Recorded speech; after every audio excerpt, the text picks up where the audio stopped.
Bismillahirrahmanirrahim. Assalamualaikum warahmatullahi wabarakatuh. Alhamdulillahi rabbil alamin wa bihi nasta'in wassalatu wassalamu ala nabiyil amin nabiyyina Muhammad wa ala alihi wa sahbihi ajma'in. Rabbi shrah li sadri wa yassir li amri wahlul 'uqdatam min lisani yafqahu qawli wa la hawla wa la quwwata illa billah amma ba'd. Alhamdulillah, insya-Allah pada petang ini kita dapat bertemu untuk siri ataupun sesi kelas pertama bagi bulan September, dan insya-Allah kita akan sambung apa yang kita pelajari daripada pertemuan yang lalu. Kita berada pada surah Al-Fatah, surah ke-48, dan hari ini insya-Allah kita akan sambung pada ayat yang ke-20 hingga 24. InsyaAllah ayat ke-20 hingga 24 ini antara intipati utama ceritanya adalah berkaitan dengan berita gembira tentang harta rampasan perang yang besar. Ya, nanti kita akan ceritalah apa dia. Baik. Berita gembira tentang seluruh penaklukan hingga hari kiamat. Ya. Ini juga terkandung dalam ayat ini. Seronok cerita ni, tentu puan-puan sekalian. Sempat dan tidak je lah masa saya nak bicara tentang hal-hal ini. Dan ada juga cerita berkaitan dengan sedikit kisah di peristiwa perjanjian Hudaibiyah. Baik, saya bacakan dahulu ayatnya. Ya, mudah-mudahan kita mendapat manfaat daripada ayat-ayat ini insya-Allah. Saya bacakan dulu ayat 20 hingga 21. A'udzu billahi minasyaitonir rajim. Wa'adakumullahu maghanima katsiratan ta'khudunaha fa'ajjala lakum hadhihi wa kaffa aydiyan nasi 'ankum ولتكون آية للمؤمنين ويهديكم صراطا مستقيما وأخرى لم تقدروا عليها قد أحاط الله بها وكان الله على كل شيء قديرا. Baik. Yang bermaksud, Allah telah menjanjikan kepada kamu harta rampasan yang banyak yang dapat kamu ambil, maka disegerakannya harta rampasan ini untukmu, dan dia menahan tangan manusia dari membinasakan kamu, dan agar itu menjadi bukti bagi orang-orang mukmin, dan agar dia menunjukkan kepada kamu jalan yang lurus. Dan ia telah menjanjikan kemenangan yang lain ke atas negeri-negeri yang kamu belum dapat menguasainya, dan sesungguhnya Allah telah menentukannya. Baik, hadirin yang dirahmati Allah sekalian, seperti mana yang kita telah baca dalam ayat-ayat yang sebelumnya, di mana khusus pada ayat surah Al-Fatah ini ada cerita berkenaan dengan peristiwa Bai'atul Ridwan dan juga perjanjian Hudaibiyah yang berlaku pada tahun 6 Hijrah.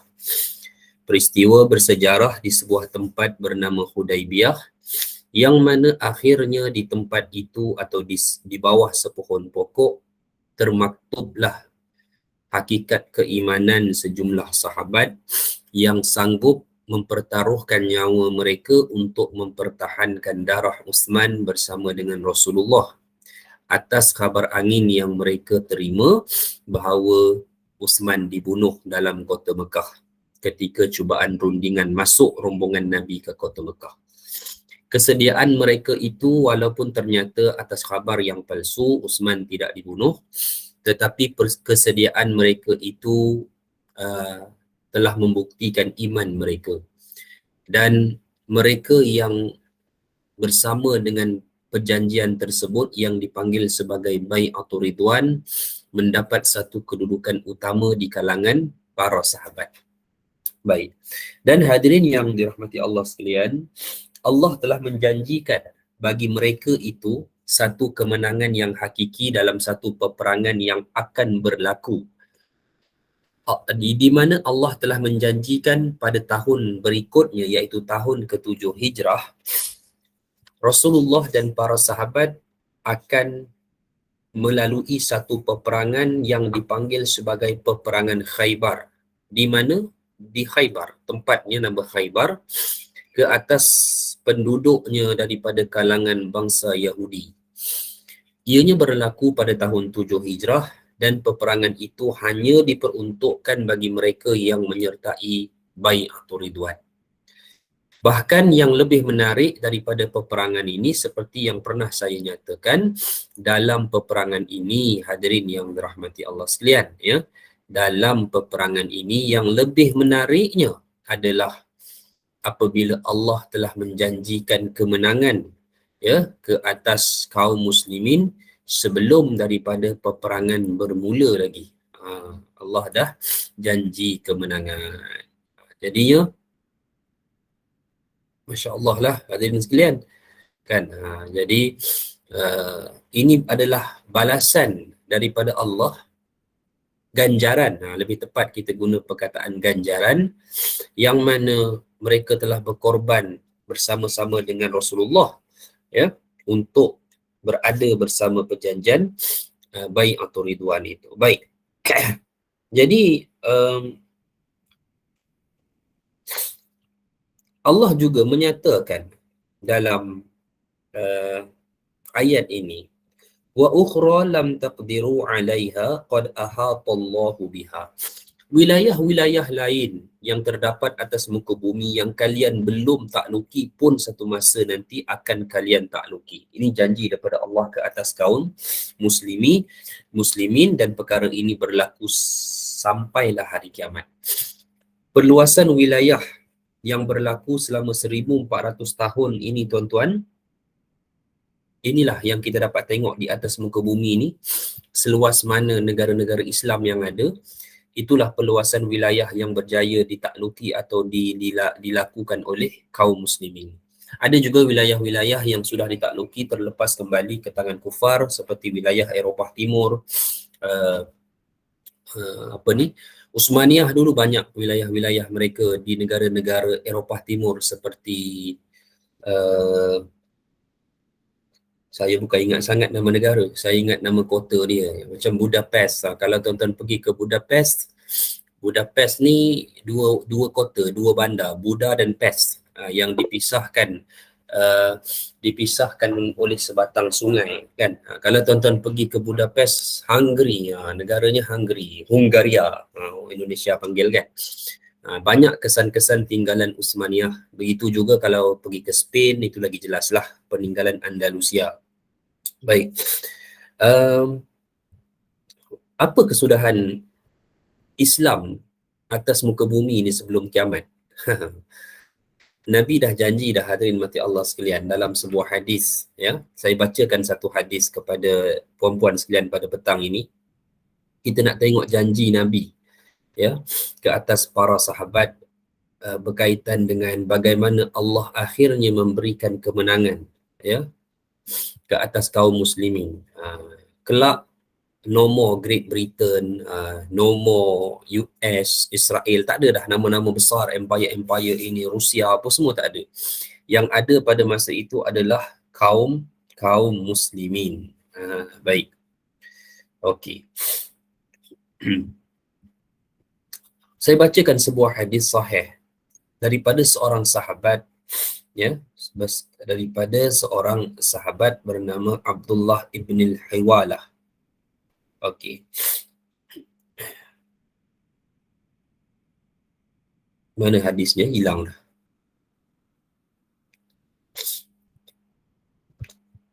Sekejap. Tadi ada, dah hilang.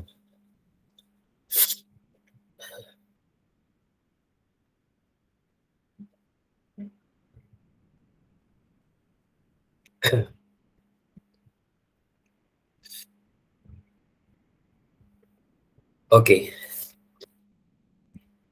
Hadis ini bersumber daripada seorang sahabat bernama Abdullah ibnil Hiwalah. Ya. Abdullah ibnil Hiwalah. Baik. Kisahnya, kata Abdullah ibnil Hiwalah al-Azdi, ni seorang sahabat radhiyallahu anhu, dia kata, ba'asana Rasulullah sallallahu alaihi wasallam, ya, linaghnam ala aqdamina faraja'na. Rasulullah pada suatu hari, ya, pada suatu hari telah pun memerintahkan kami, kata Abdullah ibn al-Hiwalah, untuk melakukan jejak di keliling kota Madinah bagi memungut harta-harta rampasan perang yang ditinggalkan, yang tertinggal atau yang tercicir. Maknanya kejadian ini selepas daripada satu peperangan, puan-puan sekalian. Okey, bila berlaku satu peperangan ni, biasanya Rasulullah akan aturkan satu kumpulan pasukan untuk mencari ataupun memungut sekiranya ada peralatan-peralatan atau harta rampasan perang yang tertinggal di sekeliling kota Madinah selepas peperangan. Maka kami pun pergilah mengikut arahan yang Nabi berikan. Falam naghnam syai'an, ya? Tapi kami tak menemui sebarang harta rampasan perang yang jatuh tercicir yang dapat kami pungut. Kami tak jumpa. Wa arafal jahda fi wujuhina, dan Rasulullah mengetahui kesungguhan pada wajah-wajah kami. Abdullah ibn Hiwalah kata, Rasulullah tengok kami, Rasulullah tahu yang kami memang sungguh-sungguh cari tapi tak jumpa.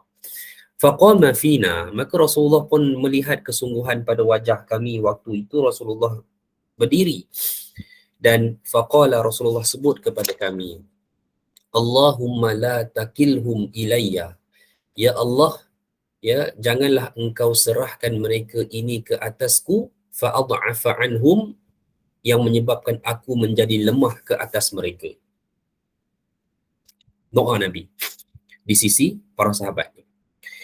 Wala takilhum ila anfusihim faya'jizu anha, janganlah engkau serahkan mereka kepada diri-diri mereka sendiri yang menjadikan mereka lemah ke atas diri mereka. Wala takilhum ila nas fayastatiru alaihim, ya, dan janganlah engkau serahkan mereka kepada manusia lain, ya, yang mana manusia lain boleh melakukan sesuatu ke atas mereka. Summa wada'a yadahu ala ra'si, lalu apa yang terjadi? Rasulullah meletakkan tangannya ke atas kepalaku, kata Abdullah ibn Hiwalah. Rasulullah tak tangan ke kepala Abdullah ibn Hiwalah.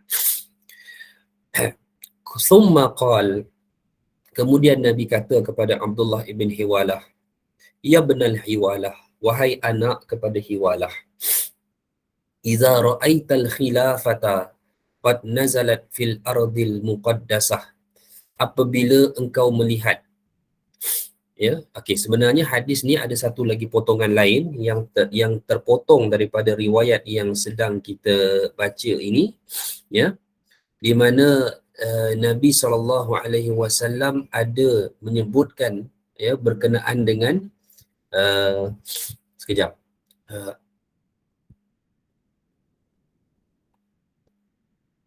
Okey, Rasulullah ada menyebutkan di sini, ya, la yuftahanna Syam wa Faris war Rum. Nabi kata kelak akan dibukalah kota Syam, akan dibebaskan kota Syam, akan dibebaskan kota Farsi, akan dibebaskan Rum. Nabi sebut 3. Nabi sebut 3 kepada Abdullah ibn Hiwalah. Kelak akan bebaslah Syam, Farsi dan Rum. Baik. 3 wilayah ni dah bebas ke belum? Ni soalan. 3 wilayah ni dah bebas ke belum? Siapa ada jawapan? Sekarang ke Ustaz? Siapa ada jawapan?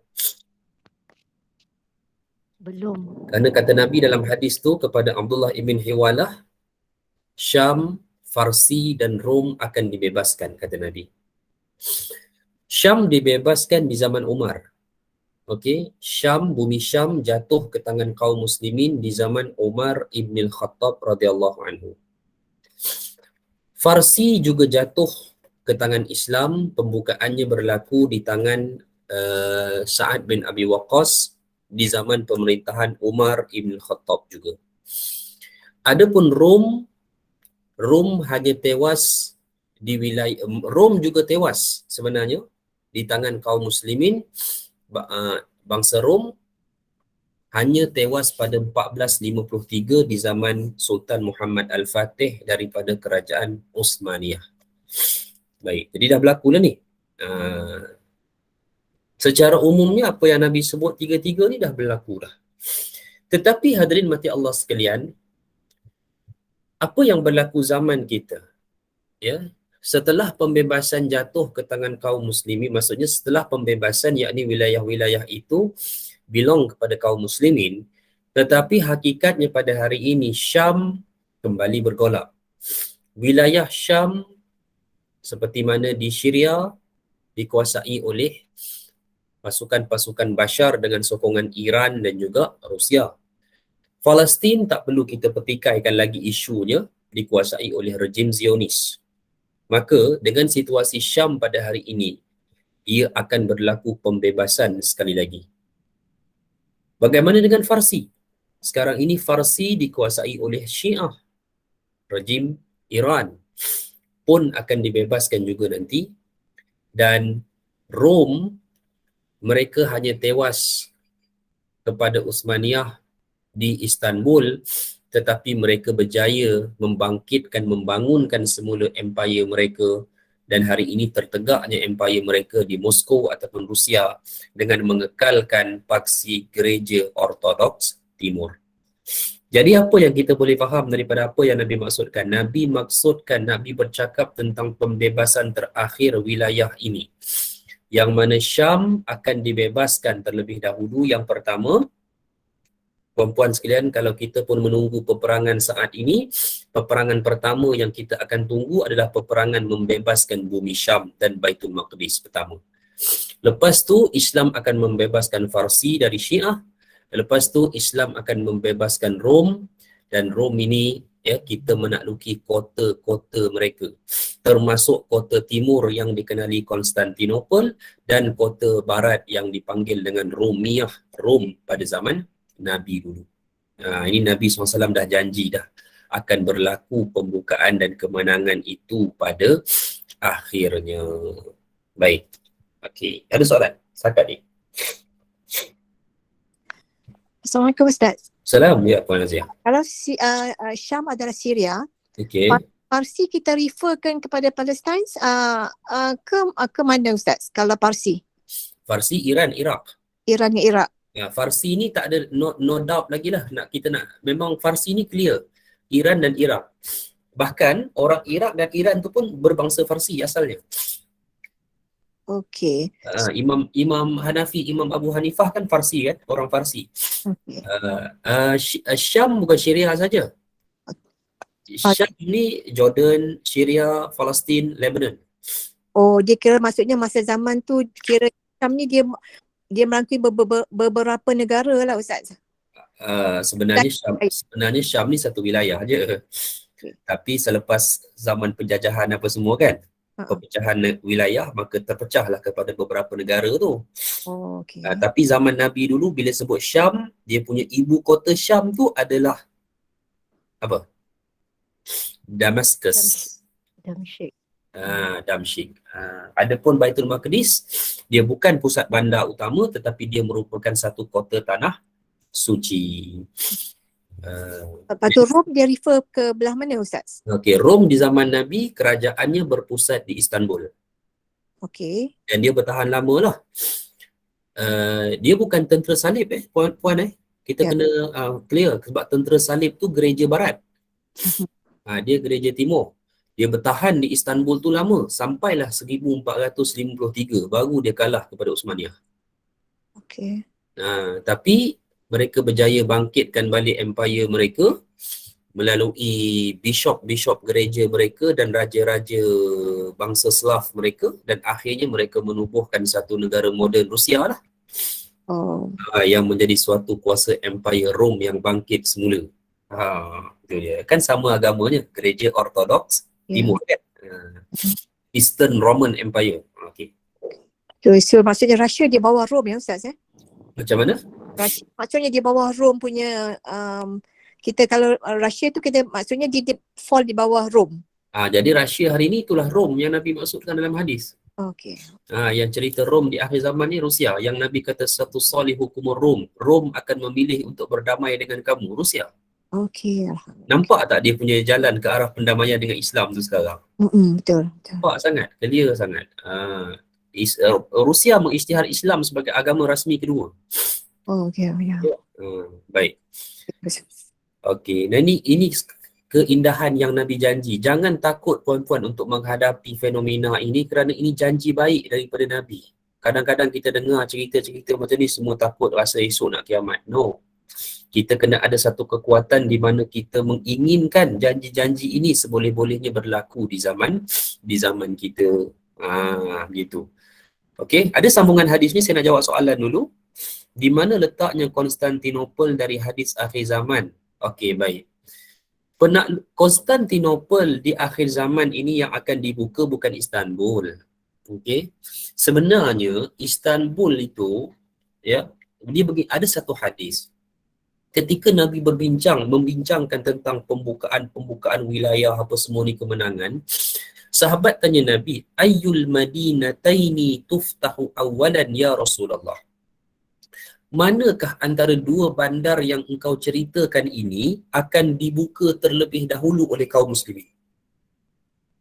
Konstantiniyah Amrumiyah, Konstantinopel ataupun bandar Rom? Nabi kata, la, tidak. Nabi kata tidak. Tidak tu maksudnya bukan Konstantinopel, bukan Rom. Bahkan yang akan dibuka terlebih dahulu adalah Madinatu Herakal, kata Nabi. Bandarnya si Heraklius. Zaman Nabi, Raja Rom bernama Heraklius. Jadi di mana pusat bandar dia? Di Istanbul. Jadi betul lah Nabi kata. Yang pertama akan dibuka adalah Istanbul, 1453. Jadi, dalam hadis tu, Konstantinopel bukan Istanbul yang Nabi maksudkan. Jadi, Konstantinopel adalah bandar yang menjadi pusat gereja Ortodoks Timur di zaman kita. Mana?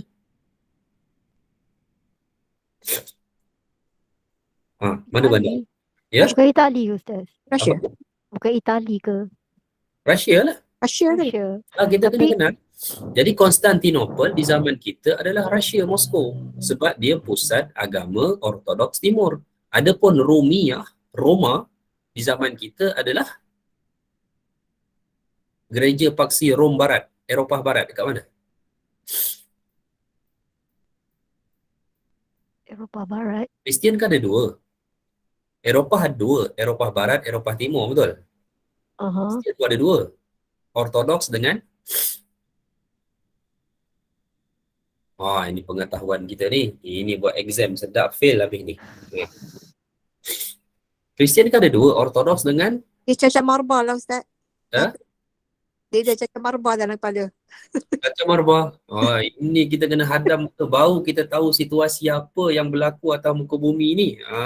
Ini kita ni Elizabeth mati pun kibas bawah tiang. Kristian ada dua, betul sekarang?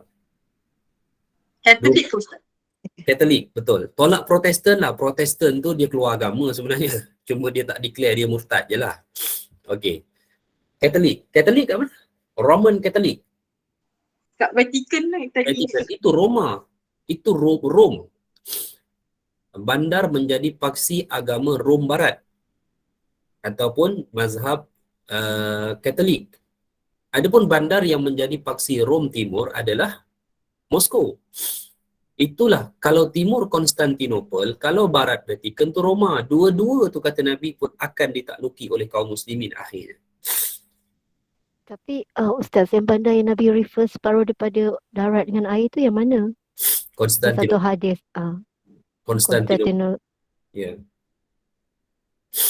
Konstantinopel lah jawapan dia. Ya, Constantinople yang Ustaz refer pada Russia. Bukan. Konstantinopel yang difahami oleh sahabat pada waktu itu di Istanbul. Oh. Ya. Sab'una alfan min Bani Ishaq kan Nabi kata kan.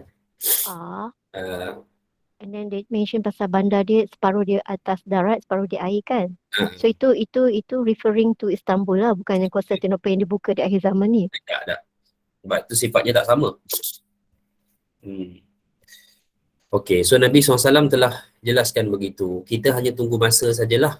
Apa pun semua cerita yang kita duk cerita sekarang ni, permulaannya di mana? Nabi sambung dalam hadis. Kan Nabi letak tangan baginda atas kepala Abdullah ibn Hiwalah. Nabi kata apa? Ya benal Hiwalah, wahai anak kepada Hiwalah. Iza ra'aital khilafata qad nazalat fil ardil muqaddasah. Apabila engkau melihat kekhalifahan telah berdiri di atas kota Baitul Maqdis.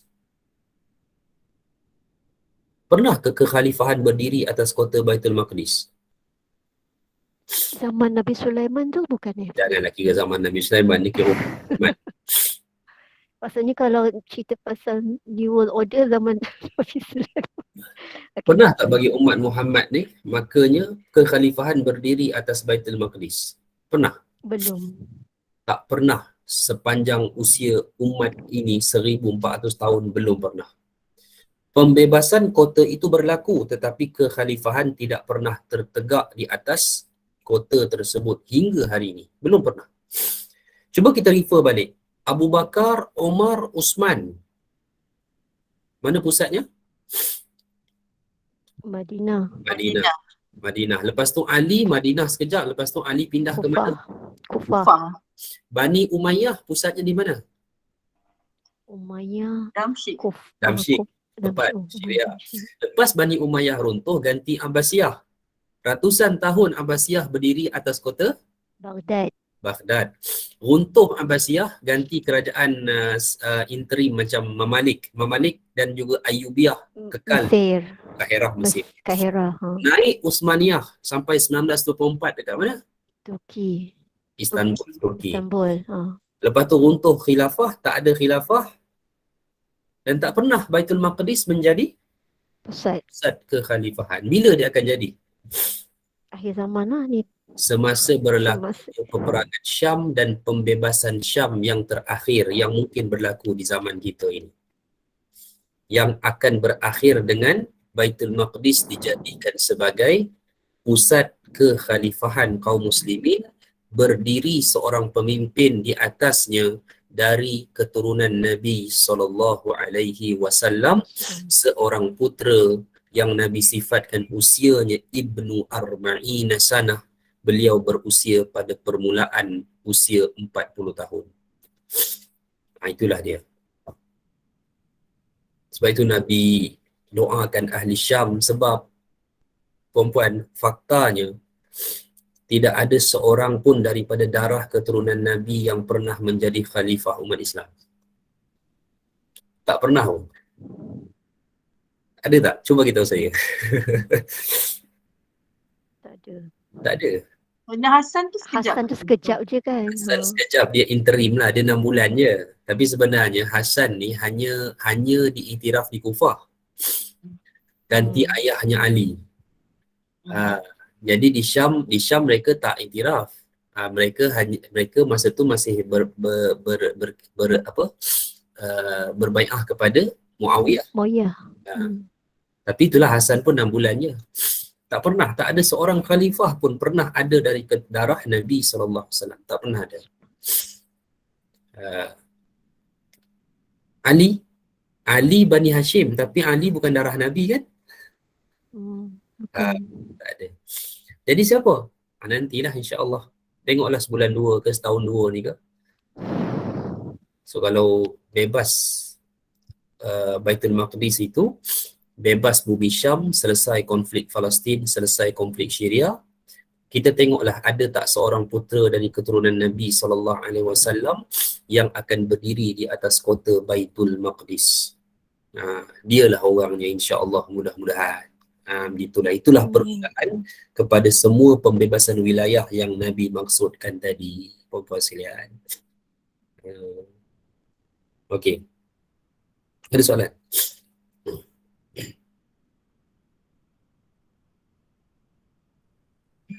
So maksudnya the beginning of the process pembebasan Syria dululah. Apapun peristiwa Pembebasan. kiamat ni, peristiwa-peristiwa besar ni, apa pun dia akan bermula dengan pembebasan Syam, yakni berdirinya kekhalifahan atas kota Baitul Maqdis.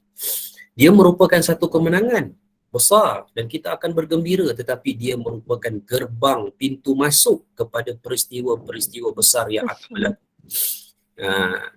So apa kata Nabi? Apabila engkau melihat kepada Abdullah bin Walah, kata Nabi tadi apa?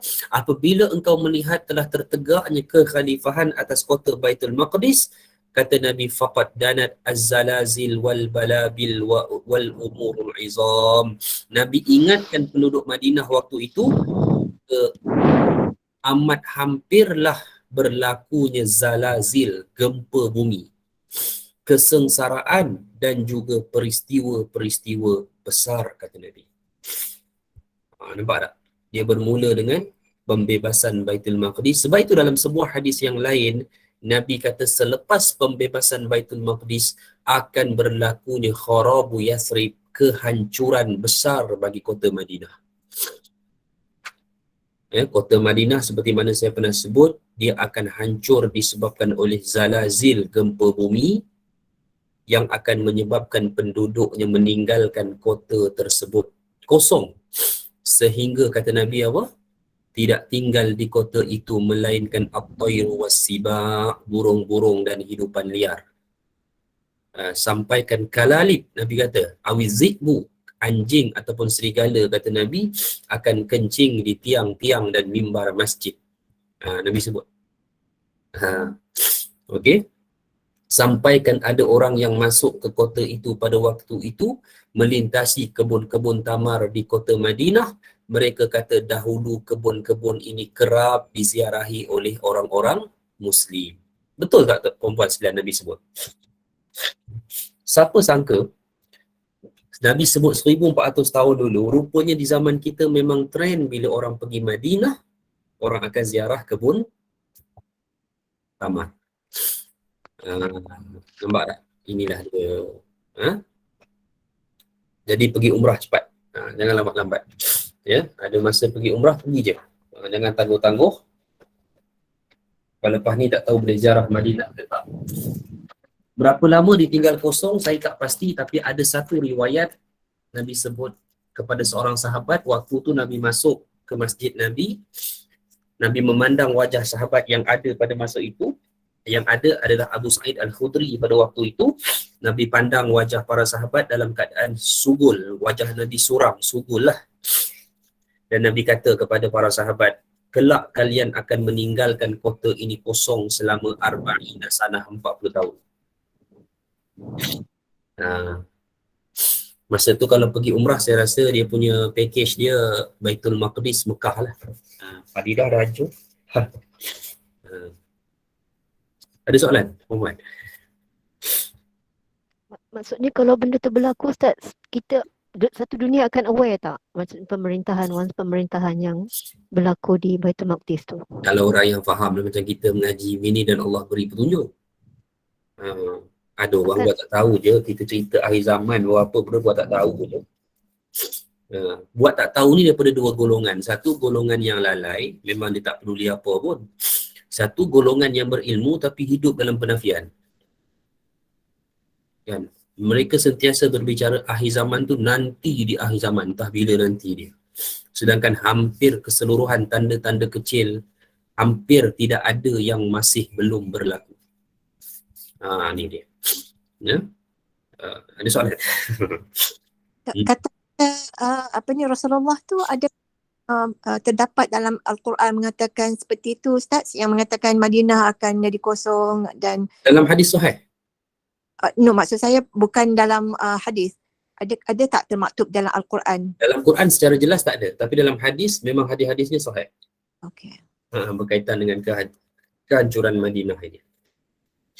Madinah ni dia situasi sekarang perempuan, saya cerita sikit pada perempuan.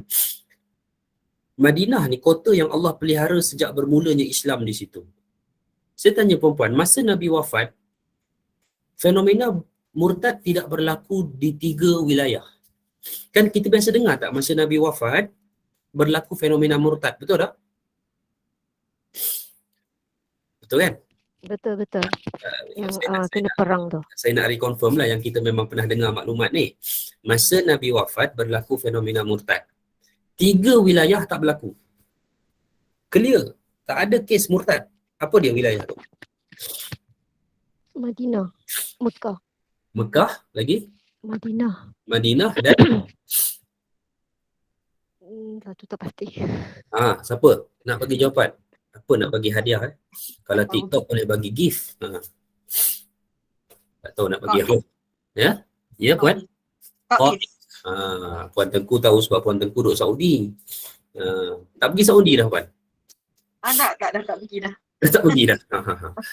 Dan Taif, 3 wilayah. Sebab apa Mekah tak berlaku? Sebab Mekah ni memang kota yang Allah pelihara lah. Kenapa Taif tak berlaku? Bukankah Nabi pernah doakan keimanan penduduk Taif kan? Masa Nabi diusir keluar daripada Taif tu, Nabi doakan penduduk Taif. Kesannya, bila kota tu menjadi kota Islam, Nabi wafat, murtad langsung tak berlaku di Taif. Madinah adalah kota yang tak berlaku fenomena murtad. Allah dah pelihara. Macam mana Madinah? Sedangkan puan-puan sekalian, orang munafik berlombok kat mana? Madinah. Abdullah bin Ubay walaupun mati zaman Nabi lah, tapi konco-konco dia semua kat Madinah. Tapi kenapa Madinah tak berlaku fenomena munafik? Di sini Al-Imam Al-Qurtubi dalam tafsir beliau menukilkan satu riwayat. Setelah tamat satu peperangan, ya, peperangan ni berlaku pada akhir-akhir hayat Nabi lah. Okey. Orang-orang yang tidak menghadirkan diri kepada peperangan itu setelah diajak oleh Rasulullah, terzahir tanda-tanda di dahi mereka. Cuma tak clear tanda tu tanda apa.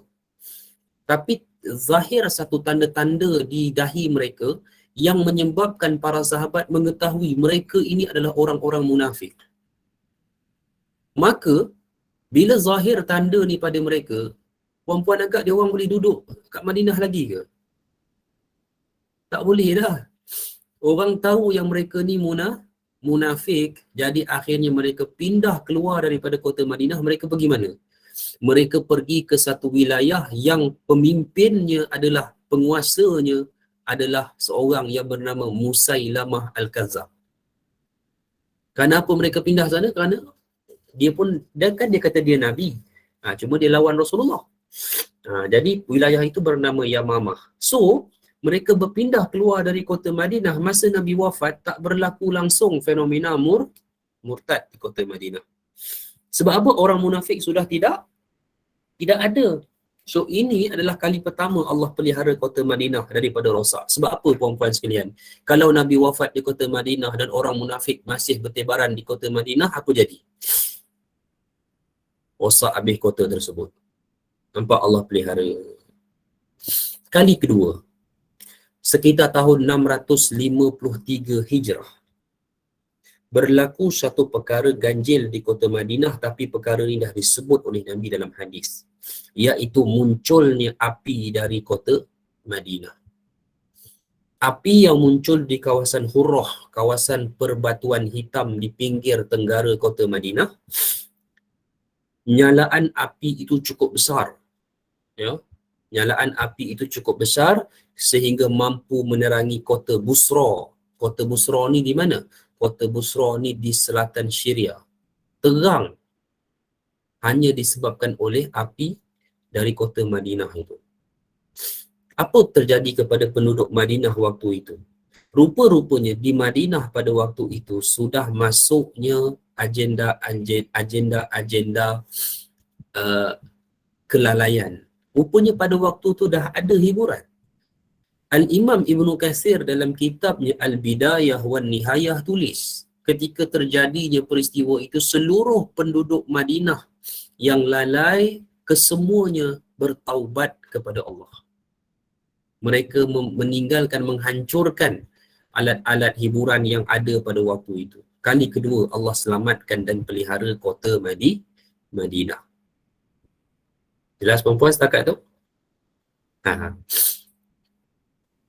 Baik. Apa cerita Madinah pada hari ini? Kalau perempuan tengok pembangunan kota Madinah yang berlaku mutakhir ini, kita akan rasa takut tengok. Kita tak mengharapkan pembangunan yang sekaligus menghalalkan bentuk kebebasan dan hiburan. Okey? Sebab itu saya dapat feedback daripada orang-orang yang balik kota Madinah, dan saya pun insya-Allah akan pergi bulan 11 ni, bulan 12 ni. Orang-orang yang balik daripada kota Madinah cerita lain lah Ustaz, dia kata. Keliling kota Madinah ni malam dah boleh lepak, ramai banyak kafe. Baguslah kafe boleh minum, tapi saya tengok orang isyak shisha selamba je tepi-tepi keliling masjid tu. Kafe-kafe, itulah realiti daripada hari ni. Dan kalau perempuan tahu master plan pembangunan kota Madinah, segala macam benda akan ada dalam kota itu untuk dibangunkan. Sebab itu kita tengok sekarang ni pemerintah Saudi, daripada dia berani buat konsert di Riyadh, bandar asal dia, sekarang dia dah balik, dia dah berani bawa konsert ke Jazirah Arab, ke semenanjung tanah Arab. 22 hari bulan ni, perempuan sekalian, Saudi akan menyambut hari penubuhan negara ni yang ke-90. Okey? Hari Khamis 22 September, hari Jumaat 23 September, mereka adakan konsert 2 hari berturut-turut. Okey? Konsert 2 hari berturut-turut, bermula jam 4.30 petang hingga 6.30 pagi. Kalah konsert Merdeka Kuala Lumpur, perempuan sekalian. Kita buat konsert undang-undang di Malaysia ni, kalau nak buat konsert pukul 12 kena berhenti. 12 tengah malam. Itu undang-undang dia. Kalau perempuan tuan tengok orang buat konsert pukul 12.30 menyanyi lagi, report polis. Kita ada hak. Saudi buat 4.30 petang sampai 6.30 pagi, 2 hari berturut-turut, dan mereka tak buat di Riyadh. Mereka dah bawa konsert tu masuk ke sebuah bandar dalam semenanjung tanah Arab. Kalau kita pernah pergi bandar tu namanya Al-Ula. Bandar Al-Ula ni sekitar 400 km di utara Madinah lah. Kawasan dia dalam semenanjung tanah Arab. Situasi ini tidak mustahil, sedikit demi sedikit berlalunya masa, mereka akan bawa konsert ni masuk ke berhampiran dengan kota Madinah.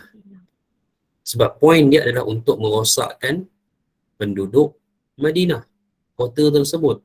Sampai akhirnya untuk Allah terus memelihara kebaikan yang ada pada kota Madinah, Allah hancurkan kota itu demi untuk menyingkirkan penduduk-penduduknya daripada kalangan orang fasik dan munafik.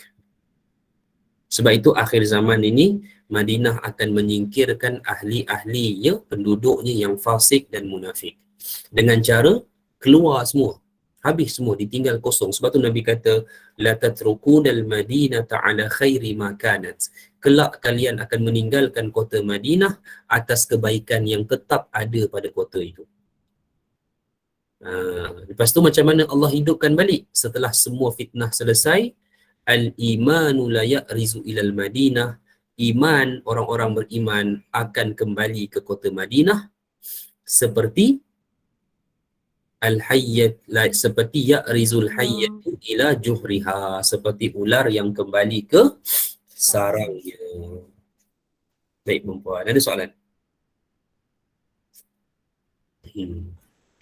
Ustaz, penghancuran Madinah tu maksudnya Masjid Nabawi pun hancur ke Ustaz?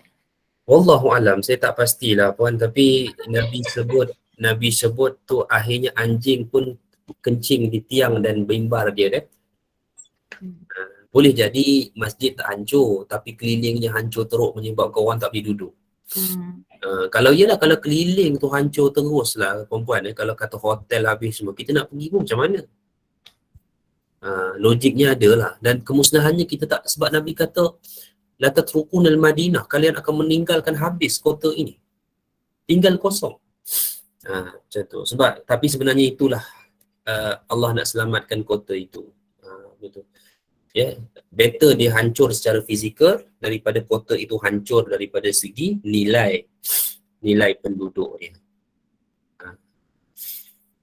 Ustaz, ada tak periwayatan kat mana-mana yang kalau kata akan datang Madinah akan hancur, jasad Rasulullah berada dalam Masjid Nabawi, periwayatan mana-mana mengatakan jasad Rasulullah akan berada di somewhere else besides Masjid Nabawi?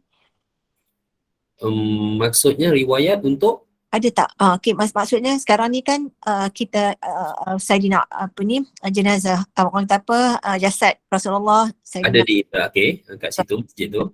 Kalau dah kata hancur nanti Madinah dan anjing apa semua, orang pun dah tak pergi ke Masjid Nabawi dengan jasad Rasulullah dan dua sahabat lagi tu, adakah mungkin akan dipindahkan? Sebab tu saya tanya, adakah periwayatan mengatakan dia akan dipindahkan ke mana-mana? Saya antara soalan yang paling kerap saya terimalah berkaitan dengan jasad Rasulullah tentang kehancuran Madinah ni. Setakat ini memang tidak ada apa-apa riwayat Nabi menceritakan. Ialah macam mana Nabi nak cerita tentang jasad baginda, betul tak? Logik dah. Sebab kehancuran Madinah ni yang cerita siapa? Nabi. Takkan Nabi cerita tentang kelak jasadku kan? Ada? Tak ada kan? Benda tu macam tak berapa nak logiknya ada. Okey. Tak berapa ada logiknya lah, maknanya Nabi nak ceritakan tentang jasadku nanti apa semua. Cuma kita berpegang dengan kaedah. Jadi jawapannya memang tak ada riwayat apa-apa tentang jasad Nabi itu. Cuma kita berpegang dengan kaedah. Sebagaimana Allah boleh memelihara keutuhan jasad para Nabi, betul? Dalam kubur. Jadi insya-Allah Allah boleh pelihara lah juga jasad Nabi ketika berlakunya kehancuran kota Madinah tersebut. Baik. Sebab perempuan, kehancuran kota Madinah ni berlaku selepas pembebasan Syam ke sebelum? Selepas. Maknanya Syam pada masa itu sudah bebas. Maknanya pemerintah, penguasa di bumi Syam adalah kelompok keturunan Nabi. Ya, keturunan Nabi. Kelompok yang benar, pemimpin yang soleh. Tetapi Madinah waktu itu masih lagi di bawah maybe kerajaan hari ni. Maybe putera MBS tu masih lagi. Dan dia akan meneruskan agenda bila dia tengok Syam mereka dah gagal untuk ambil alih dan mereka akan all out untuk rosakkan kota Madinah. Saat itulah Allah akan hancurkan demi memelihara kota tersebut. Dan selepas itu, sebab itu kaum muslimin daripada Syam itu akan memerangi semenanjung tanah Arab dan akan menguasai kembali tanah Arab. Sebab itu perempuan dengar tak berita 1-2 hari ni emas muncul di Madinah? Kan? Ada. Perempuan tengok macam mana Allah Ta'ala menangan kaum muslimin. Saya memang rasa langsung emas ini akan menjadi milik keluarga Saud. Sebaliknya Allah munculkan emas ini untuk pemerintahnya yang baru nanti. Untuk rampasan perang, Ustaz. Ya, yang Ustaz, maksudnya kalau yang peperangan Jazirah Arab tu sebelum Madinah hancur ke selepas? Selepas Madinah hancur dan mereka akan diperangi. Ya, akan diperangi, maksudnya akan diambil alih lah daripada pemerintah yang ada pada hari ini. Sebab Nabi dah janji, la tazhabud dunya hatta yamlikal arab rajulun min ahli baiti. Tidak akan berlalunya dunia ini atau berakhirnya dunia ini sehinggalah bangsa Arab dikuasai oleh seorang lelaki dari keturunanku. Jadi tengoklah dengan emas yang keluar muncul banyak, ini belum lagi yang keluar daripada dasar sungai Furat bila dia kering, sekarang dah jumpa kat Madinah. Semua ni sebenarnya Allah sediakan untuk pemimpin yang akan Allah Ta'ala angkat daripada orang yang soleh, daripada kelompok yang benar. Sebab itu Nabi sifatkan di zaman Al-Mahdi itu, sifatnya apa? Harta melimpah. Wah. Ini dia. Dekat dah kita ni, dekat dah kita je rasanya. Sebagai ustaz-ustaz lah sejauh, duk lalai, kan? Sebab tu saya kadang-kadang kita boleh tengok situasi ni malah letih tengok politik Malaysia. Kerana kita dah faham situasi yang lebih besar untuk kita fokuskan. Gitulah. Okey, sambung lagi. Ada soalan tak? Iaitu Imam Mahdi. Ialah pemimpinnya Al-Mahdi lah. Dan itulah saya rasa tanpa untuk saya memutlakkan dia dari mana, tetapi fakta yang kita kena realize, kita kena akui, satu-satunya wilayah yang saja rasmi dipimpin oleh keluarga Nabi SAW di tanah Arab adalah Jordan. Itu memang realitinya dan amat mustahil peperangan pembebasan Syam dan Baitul Maqdis tidak melibatkan tanah Jordan. Itu realiti dia. Segi fakta geopolitiknya memang begitu. Jadi tak mustahil lah kalau pemimpin itu sendiri datang daripada garis keturunan Rasulullah daripada Jordan. Sebab Jordan tu memang dia keturunan Raja Arab yang sah. Keturunan itu adalah keturunan Amirul Makkah, Raja Mekah, Raja Arab dulu. Di zaman Khalifah dulu. Cuma ialah berlaku zaman moden ditipu oleh British apa semua. Akhirnya mereka terlepas. Cuma ketentuan Allah dapat jugalah mereka mentadbir satu wilayah yang kering kontang, yang kosong tanpa apa-apa sumber hasil bumi. Kan cerdik British tak bagi mereka satu tanah yang Jordan ni satu telaga minyak pun tak ada tuan-tuan, perempuan sekalian. Tak macam mana British boleh tahu tanah-tanah tu semua, saya pun tak tahulah. Jadi itulah dia punya realiti dia. Tapi inilah janji daripada Nabi SAW. Apa yang penting bila kita tahu perkara ni, orang tanya juga, Ustaz cerita benda ni apa pentingnya? Penting je satu je perempuan sekalian. Kita nak capai sampai zaman kemenangan ni, kita kena ingat orang yang Allah pilih bersama kemenangan ni adalah orang yang terbukti iman mereka ini benar. Jadi apa tugas kita adalah untuk kita memastikan, sentiasa memastikan bahawa kita ni, iman ni orang tak nampak. Iman ni duduk dalam diri kita, tapi kita lah yang akan memastikan bahawa kita benar-benar berada dalam kelompok golongan yang benar-benar beriman, orang yang kita membina diri yang tak boleh dijual beli dengan dunia. Kalau kita tengok hari ni pelik-pelik, kita nampak orang tak kira lah berdiri atas nama apa, politician ke apa pun, atas apa, berdiri atas nama Islamik ke tak Islamik ke, sama je. Banyak lah kita tengok, itulah kan. Bila ditawar dengan tawaran-tawaran dunia, habis. Itu semua adalah skop keimanan. Sebab tu saya fikir akhirnya kita ni nak selamat, kita hanya memerlukan seorang pemimpin yang jiwanya tak boleh dibeli dengan harta benda dunia. InsyaAllah kita akan selamat. Tak tahulah dalam kalangan pemimpin kita ni ada ke tak ada, tapi kita doakanlah semoga kemenangan yang Allah kurnia di akhir zaman, walaupun hadis banyak berkisar di tanah Arab, tetapi semoga negara kita pun akan menerima tempias kemenangan. Sekurang-kurangnya Allah angkat seorang pemimpin yang jiwanya tak boleh dibeli dengan harta dunia sedikit pun. Wallahu a'lam, insya-Allah. Baik, perempuan sekalian, insya-Allah tuan-tuan, kita akan sambung ayat 22 pada minggu hadapan untuk kelas kedua kita bagi bulan ini. Ya, semoga Allah merahmati segala usaha yang kita lakukan, insya-Allah. Ada soalan?